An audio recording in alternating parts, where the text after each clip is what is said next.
നല്ല പടമാണ്.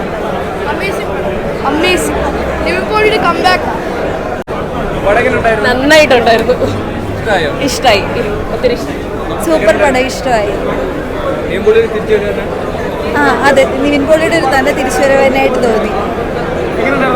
നല്ലായിരുന്നു. കൊറേ ജോണർ കൂട്ടിച്ചേർത്ത് ഒരു അവിയൽ പരിവായ പോലെ തോന്നി. അത്രേ ഉള്ളൂ.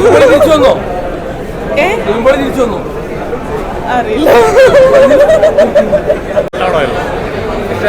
ഇഷ്ടമായി. തിരിച്ചുവരവാണ്.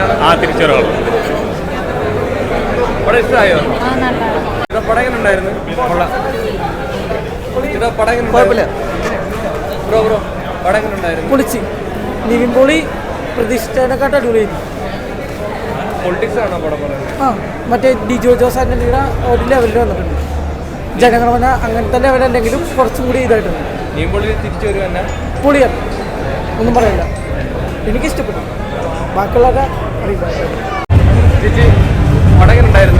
ഒരു ആവറേജ് മൂവി, അത്രയും പ്രതീക്ഷ വെച്ച് കാണാം. ഫാമിലിക്ക് കാണുന്ന പടമാണ്. ഫസ്റ്റ് ഹാഫ് ലാഗാണ്, കുറച്ച് ലാഗ് കൂടുതലാണ്. സെക്കൻഡ് ഹാഫ് വരുമ്പോഴാണ് ഇച്ചിരി പടം കയറുന്നത്. ഇമോഷണൽ ഡ്രാമയാണ് ഇച്ചിരിയും കൂടെ ഞാൻ പറയുന്നത്. ഫസ്റ്റ് ഹാഫ് കോമഡിയാണ്, സെക്കൻഡ് ഹാഫിൽ ലാസ്റ്റ് വരുമ്പോൾ ഇമോഷണലാണ്.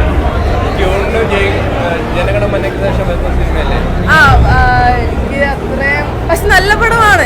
ബാക്കി ജനഗണം വെച്ച് നോക്കുമ്പോൾ ഇത് ഇച്ചിരിയും കൂടെ എനിക്ക് തോന്നുന്നു കോമഡി സൈഡാണ്. ഡയറക്ടർ ഇച്ചിരിയും കൂടെ